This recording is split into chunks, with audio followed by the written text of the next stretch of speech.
எல்லாருக்கும் வணக்கங்க. இன்னைக்கு ஆம்லா அல்வா எப்படி பண்றது அப்படின்னு சொல்லி தரப்போறேன். வாங்க என்னென்ன பொருட்கள் தேவைன்னு பார்க்கலாம். நெல்லிக்காய் இருக்கு இல்லைங்களா, பெரிய நெல்லிக்காய் வந்து கடைகளில் கிடைக்கும். ஒரு 4-5 நெல்லிக்காயை நல்லா வாஷ் பண்ணிட்டு இந்த மாதிரி வந்து துருவி வச்சுக்கணும். திராட்சை ரெண்டும் வந்து கொஞ்சம் கொஞ்சம் ஒரு 10-15 ரெண்டும் எடுத்து வச்சுக்கணும். அப்புறம் டேட்ஸ் இருக்கு இல்லைங்களா, சீட்ல கிரேப் இது டேட்ஸ்னாலும் பரவாயில்ல, சீட்ஸ் இருந்தாலும் பரவாயில்ல, அதை சின்ன சின்னதாக கட் பண்ணி வச்சிருக்காங்க. அப்புறம் கருப்பட்டி ப்ரௌன் சுகரோ அது இது வேணா எடுத்துக்கலாம், நம்ம அது தேவையான அளவு எடுத்துக்கணும். அப்புறம் ஏலக்காயை வந்து நான் சும்மா பிச்சு போட்டிருக்கேன். ஒரே ஒரு பிஞ்சு சால்ட் எடுத்திருக்கேன் டேஸ்ட்டுக்கு, அதை என்ஹான்ஸ் பண்ணும் டேஸ்ட்டை. தண்ணி தேவையான அளவு, அப்புறம் நெய் வந்து தேவையான அளவுங்க. வாங்க எப்படி செய்யறதுன்னு பார்க்கலாம்.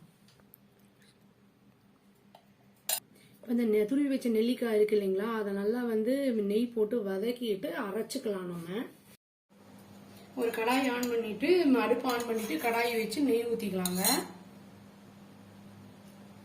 இப்போ நெய் காஞ்சிருச்சுங்க. இப்போ அந்த துருவி வச்ச ஆம்லாவை போட்டுடலாம். லேசா வதக்கினா போடுங்க, ரொம்ப வதங்கணும்னு அவசியம் இல்லை. துருவி இருக்கிறதுனால சீக்கிரமே அது வதங்கிருச்சுங்க. கொஞ்சம் ஆறட்டும், அரைச்சு எடுத்துக்கலாம். இதை வாஷ் பண்ணணும்னு அவசியம் இல்லை, அதுலயே தான் நம்ம ரெசிபி பண்றோங்கிறதுனால வெள்ளைப்பாகு இதுலயே வச்சுக்கலாம். நம்ம தண்ணி ஊத்திக்கலாங்க. நாட்டு சர்க்கரையும் போட்டுடலாம், நல்லா கரையட்டும். இதுக்கு கண்டிப்பாக வரணும் அப்படின்னு அவசியம் இல்லைங்க. சப்போஸ் உங்களுக்கு வந்து போடணும்னா தான் அதை பார்க்கணும், இல்லைன்னா சாதாரணமாக இது கரைஞ்ச உடனே நம்ம ஃபில்டர் பண்ணிடலாம். வெள்ளத்தை வந்து மண்ணெல்லாம் இருந்ததுன்னா அது ஃபில்டர் பண்ணிட்டோம்னா கிளீனாக இருக்கும் உங்களுக்கு. இப்போ ஆறிடுச்சுங்க, இதை அரைச்சிடலாம். நெல்லிக்காய் அரைச்சாச்சுங்க.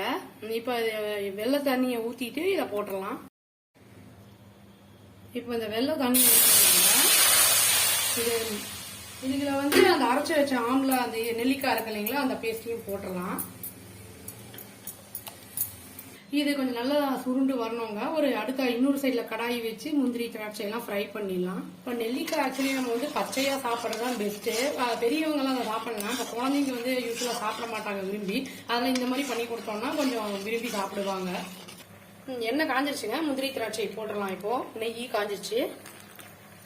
இப்போ வந்து இந்த அல்வால போட்டுடலாம். அதை இப்போ இந்த கட் பண்ணி வச்ச டேட்ஸ் அயன் ரிச், இது அப்புறம் வெல்லம் அதெல்லாம் அயன் ரிச். உங்களுக்கு பீரியட் ப்ராப்ளம்ஸ்லாம் இருக்கிறவங்களாம் இதை எடுத்துக்கலாம். நிறைய ஒன்றும் பிரச்சனை இல்லை, இர்ரெகுலராக இருக்கிறதா ரெகுலர் ஆகும்.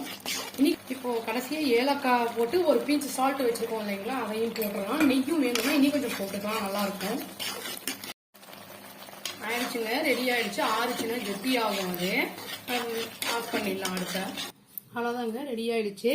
இது வந்து கொஞ்சம் கோல்டுங்கிறதுனால சைனஸ் இருக்கிறவங்க அவ்வளோ எடுத்துக்கிறது நல்லதில்லை. இது இம்யூனிட்டி பவர் நல்லா கூடும். குழந்தைங்களுக்குலாம் இதை கொடுக்கலாங்க. ட்ரை பண்ணி பார்த்து எப்படி இருக்குன்னு சொல்லுங்க. Thank you. Please do like, share and subscribe our channel and click the bell icon and click the all option. Thank you.